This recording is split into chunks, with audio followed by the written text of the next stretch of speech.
Good morning, YouTube modeling community. Mike here, Mike's Miniature Motors.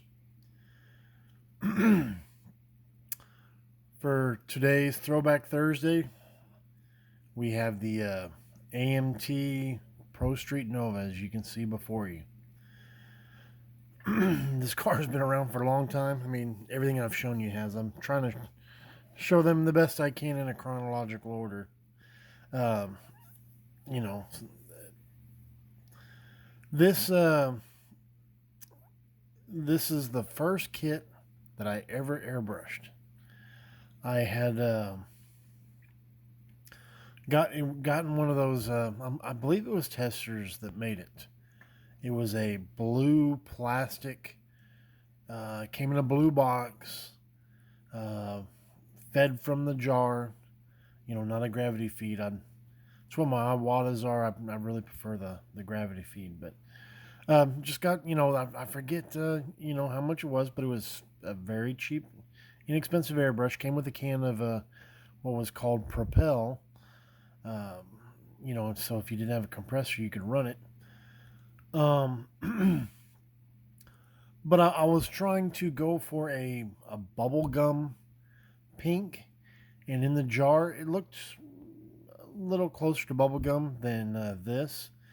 This is kind of more of a salmon pink, I would call it. Not exactly what I was trying to achieve at the time, but I was still happy with it. The only thing that I knew how to strip paints, and I wouldn't have stripped it. I think it works perfect with the decals that come in the kit, and those are the ones that come in the kit. If any of y'all have, lots of y'all have owned this kit before. But it, like I said, it was the first thing that I ever airbrushed. Through the years, there's areas on the car that have kind of burned through, but at the time, it was I was really proud of it. I explained that when I did the L88, I'd gone to my first show and I was blown away.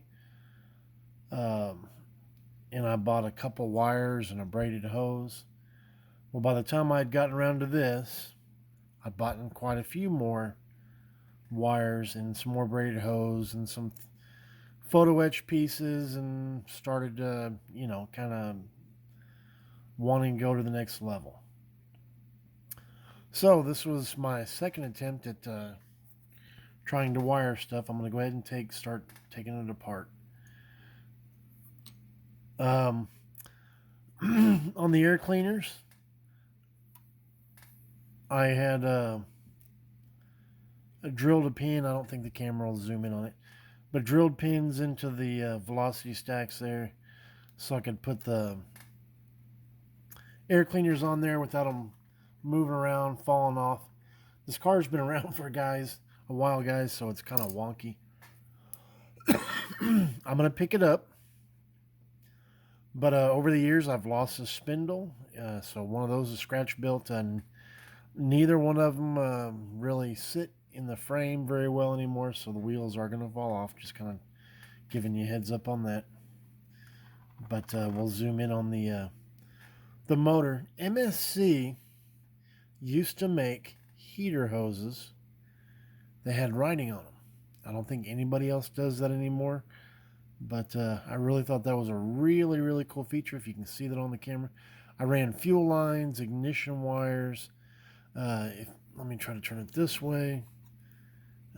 Braided hoses. I tried to run I don't know if you would call it like an artillery wire that has, you got the black coating around it, and all the other wires come out of it. Try to do that to go to the alternator. Let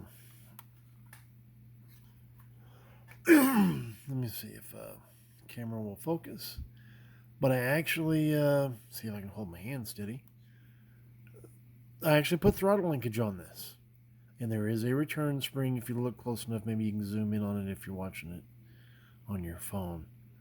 But just really tried to, start going to the next level and detailing. I didn't have any clamps or hoses. Just painted that, chrome, and then it's probably Tester's turn signal amber. I did have access to Tamiya paints, but not a lot. at the time. I don't know if you can see the interior, gray, pink, black, trying to tie it in. I didn't have bare metal foil at the time. I had it was like a mylar. I forget the name of it. I don't even know where I got it from, but I did put it in there on the rear bench tubs, and I put it on the door panels. Um, Painted the of course the undercoat, pink, and then with the black frame, and that's really about it. This was the very first. For those that may not know, this was the very first Pro Street kit out on the shelves, and it was so everybody in the magazines kind of thought it was kind of weird how they put a leaf spring suspension there versus a four link. So any of y'all that kind of try to graft this onto other cars, this chassis, it might be an idea to change out the rear end with a four link versus leaf springs. That's just not practical in a race car. But anyway, guys, I'm not going to ramble on. Excuse me. Just wanted to show this car. If y'all enjoyed it, hit the thumbs up. Feel free. I can't speak. I'm just got up, and feel free to leave questions, comments, etc., etc. Y'all know the routine. We all do the same thing. Anyway, guys, y'all take care. Have a great Thursday. God bless, and we'll see you next time.